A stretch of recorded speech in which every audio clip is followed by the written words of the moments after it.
Hello, everyone. How are you? It's Lynn Boyle. I'm coming to you from Vancouver Island. That's why I'm called the Vancouver Island Medium. The outside is over here, but it's too bright and I can't get the lighting right. So you'll have to deal with my Christmas tree, which is back there. Okay? And yes, I did get it up in time for this broadcast, even if I just kind of threw the tinsel on at the last minute. Anyway, how is your Christmas shopping going? I did start mine yesterday.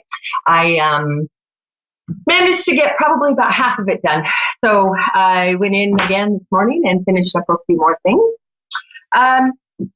So some of the things this time of year, it's really difficult on a few of us because we've lost loved ones close to Christmas. Maybe it's the first Christmas or the second Christmas or the 20th Christmas without your loved one. Whichever it may be, there is always signs that come from heaven. So some of the signs for you to look at, dimes.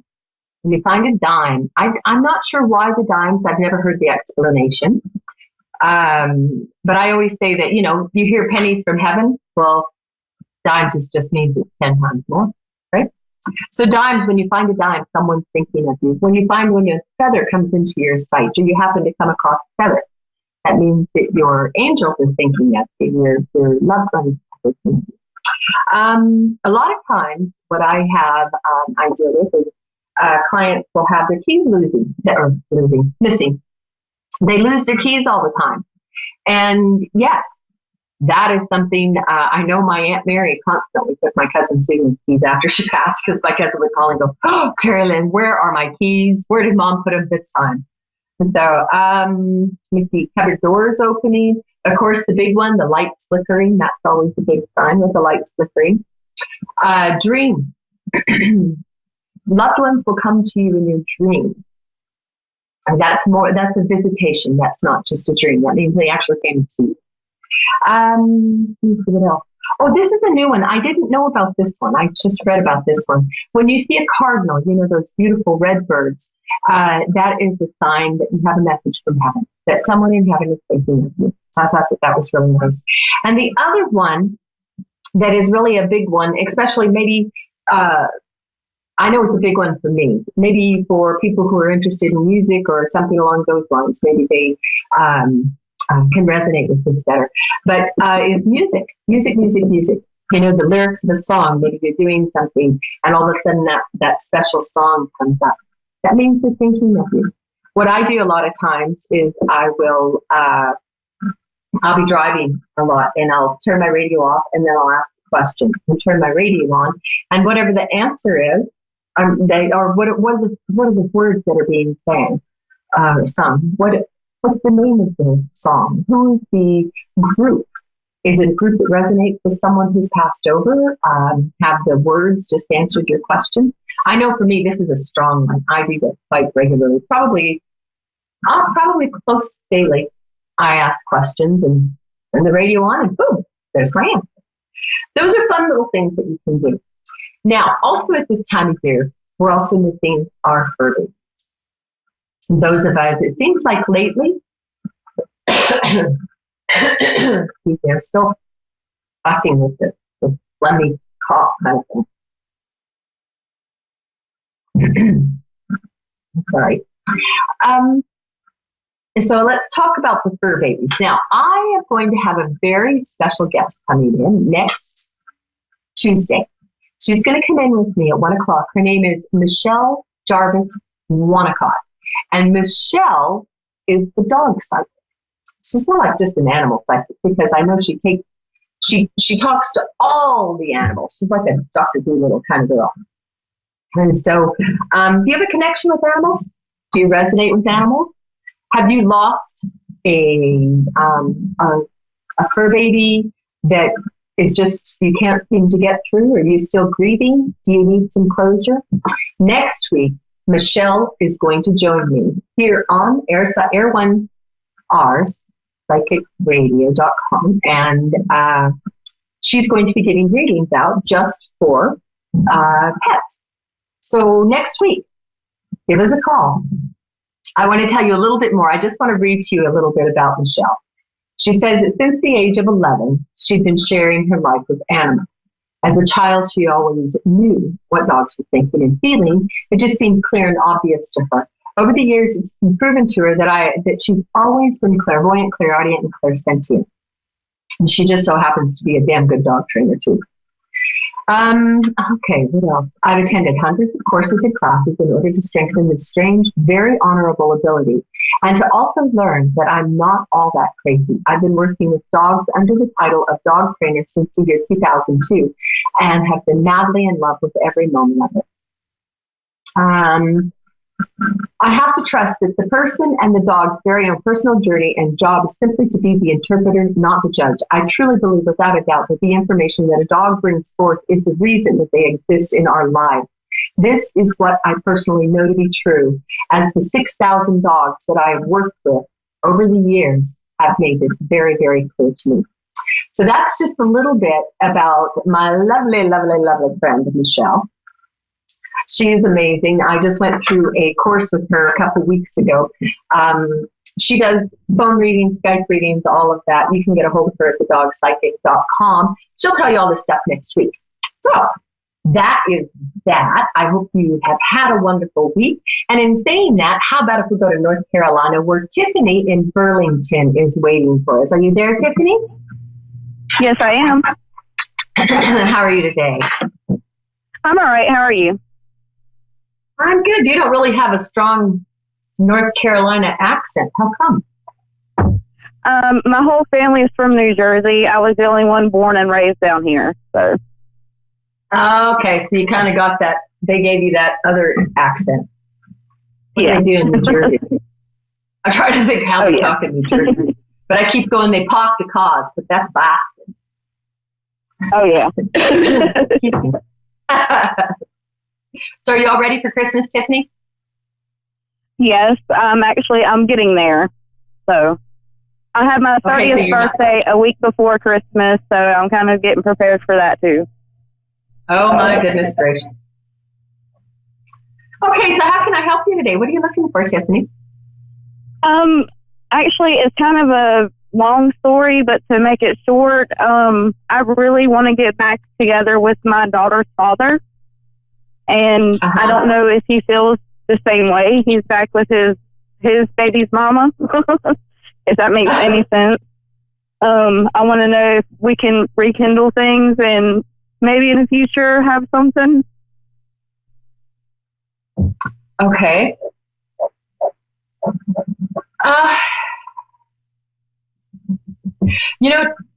Tiffany, first, I want to say to you that there was a reason that the two of you went your separate ways, correct? Yeah. Okay. So, with the separation and the reasons that you two parted ways, have both of you looked at this and both of you have changed enough? Or do you believe that you have changed or you are willing to accept how he has changed? Yes, I believe we both have changed. We've had a lot of nasty words in the past, but I think we both looked over that. We broke up in August, and it was over him and his cousin, and it was just a long story, but he went back on his word, and he started hanging out with his cousin again, and that was one thing that kind of hurt my nerve to where I was done, and I shouldn't have been done yet. Right. Sometimes we make decisions in the spur of the moment out of emotionally charged situations or in emotionally charged situations, and that's not always the best. That's what I try and tell my grandkids. Don't say something, because once you say it, it's out of your mouth. You can't take it back. You can say, I'm sorry, but you can't take it back. So I will tell you that I do not see the two of you getting back together, and I am sorry about that. But that doesn't mean that won't happen. It just means that that is what I am feeling in the situation right now. I can see that there is a lot of water under the bridge. And I can feel that there is still an animosity and a resentment. Sometimes we think that the grass is always greener on the other side. Now, does he have an issue being alone? Because I feel like he just can't be alone. He goes from one relationship to another relationship to another relationship. And it's like he's insecure with himself. That's him. Yeah. So it's not like he is... He really has to get to know himself and who he is before he comes back to you and you have your arms open wide going, hey, baby, come here. Let's be together forever. Okay. I really want to caution you because you already have children and you don't need to have one that's the same age as you. Okay. Right. Right. He seems like a very nice guy, but he needs to get to know who he is. And that once he does that, things will start to really fall into place. I also feel like you do because you don't really take the time to get to know yourself either. You're quite good about allowing people to manipulate you and take advantage of you. You're quite a caregiver, okay? You take care of everybody. Yeah. You fix all the problems. Oh, goodness gracious. There's no food left in Africa. Don't worry. I'll fix it. Let me get to my kitchen. I try. Yeah. Right.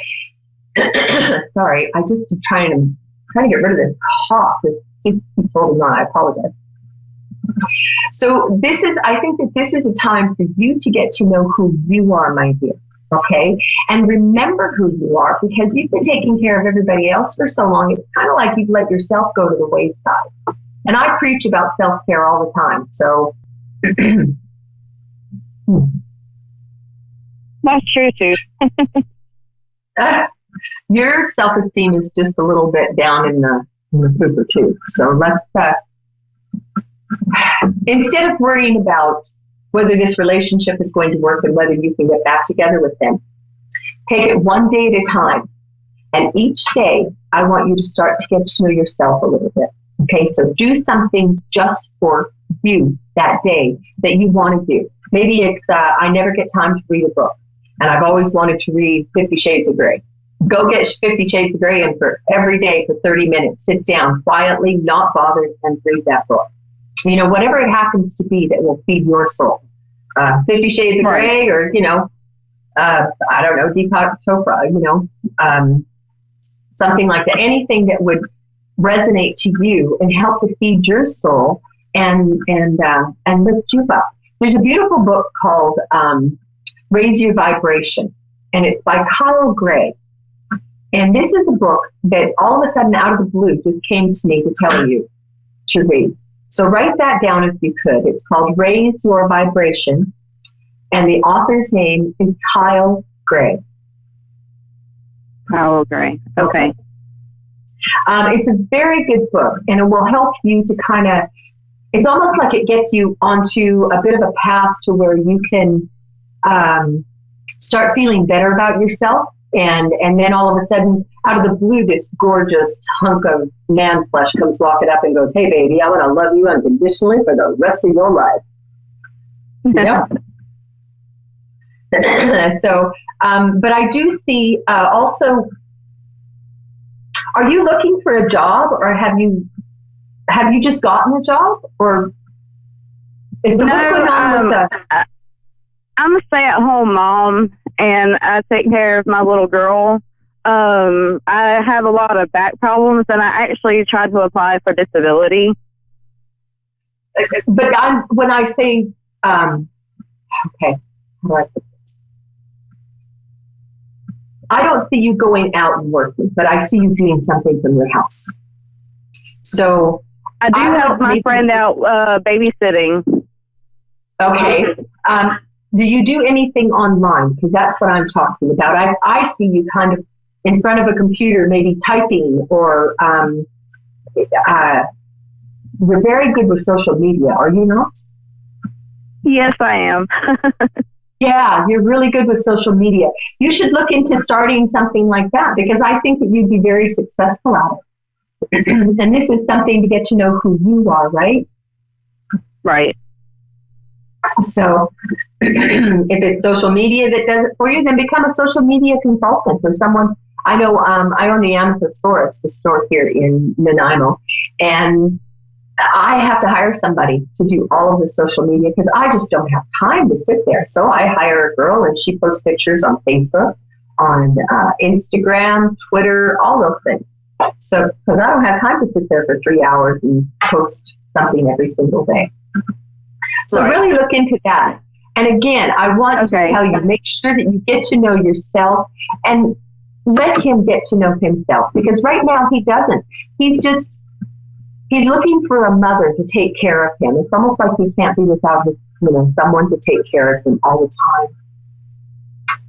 So, but a very nice name. Yeah. Okay. Is there anything else here, real quick, Tiffany? No, I believe that's all. Okay. You have a wonderful, wonderful Merry Christmas and a wonderful day.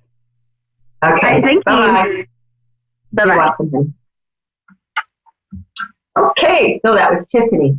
Always remember, people, that, like especially with a relationship, once you get to know yourself and you start being who you really are, don't ever worry about Prince Charming or I guess the queen or the princess, whoever the guys call her. Don't worry about them coming. They will come. They'll show up all of a sudden just out of the blue when you're ready and when it's time, right? Now let's go to Ohio. Geneva, Ohio. We'll talk to Darlene. Are you there, Darlene? Yes, I am. And how are you doing today, Darlene? I'm making it. That's good. We all are making it, but you have to do it well, right? Are you doing it well? A little bit down in the dumps these days? Pardon me? Sorry, I was just taking a drink. You a little bit down in the dumps these days? Yes, my 2 boys were killed in a motorcycle accident on September 22nd, my birthday. Oh, honey, I'm so very sorry. Thank you. I'm so very sorry for your loss. Thank you very much. Darlene, you're in Ohio, right? This is going to be a tough Christmas for you, my love. Yeah. Do you also have a daughter? Yes. Just one, though, right? Yes. Okay, yeah. And how is she dealing with this? About the same as me. Yeah. Okay. Holy cow. They loved you quite a bit, hey? Yeah, I know. Yeah, they did. They held you up on a pedestal. So I'm getting emotional because they're getting emotional. I take on their emotions. So I can already tell this is going to be pretty in-depth. What I would like to do, Darlene, is I would like to offer you and your daughter a free reading by Skype. Would that work for you? Sure, yes. Okay, what kind of a schedule do you have? Because I'm going to set it up right here and right now. Would you be able to, let me just look here at my schedule. On Thursday, do you have time? Would you and your daughter be able to do a reading on Thursday? I would have to check with her, but most likely it would have to be after 5. She works. Oh, does she? Okay. And what about one for you? I could do one just for you on Thursday, if that's possible. Okay, that'd be fine. Okay. Okay, either at 11 o'clock a.m., which is my time. So you are in Ohio. Oh, what's your time zone there? We're Eastern Standard. Oh, you're Eastern. Okay, I'm Pacific. So there's three hours. So that would be 11. What if we did it at 5 o'clock? Could she do it at 5? I could check with her. I'm pretty sure she could. Okay, why don't we do it at that time? Okay. Okay. And let me see. On Skype. Okay? My name on Skype is terry.lynn.boyle. Do you have an email address? Darlene, do you have an email address? What is that? Yes. It's Darlene, Darlene, Ciulla, Ciulla, at AOL.com.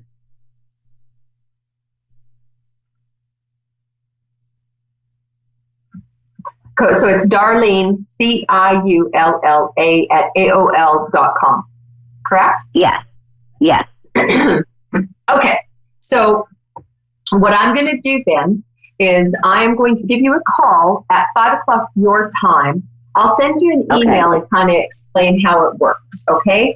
And, you know, either or. I could either do it at 3 o'clock your time or at 5 o'clock your time, okay? And I could do one for you and one for your daughter, or I could do one for the two of you together. Okay. So that's up to you, okay? Which would you prefer? 5 o'clock would be the best for us. Okay, and you want to do it together, or do you want to do it separately? I'd like to try to do it together, but if it ends up separately, that's fine. No, we can do it together. I have no problem with that. Okay. Because sometimes things come through differently when it's separate, and sometimes they come through different when it's together. So we'll just do that. Okay, so that's Thursday at 5 o'clock Eastern time. I will give you a call on Skype, or I'll send you an email with that. Okay? Okay. Okay, Darlene. So for now, I will talk to you on Thursday. Okay? All right. Thank you, dear. All right. Thank you, Darlene. I'll talk to you Thursday. Okay. Bye-bye. So, that leaves me with some time left here. So I don't know if Dave has someone else that we can bring in for a quick reading, or we can just go back. So there was something else I wanted to talk about. I'll just have to figure that out in a second what it was.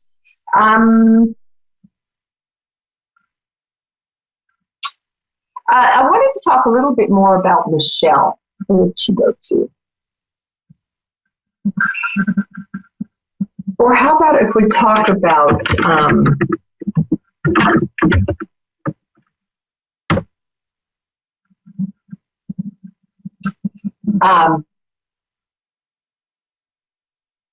okay.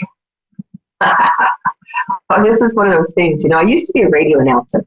So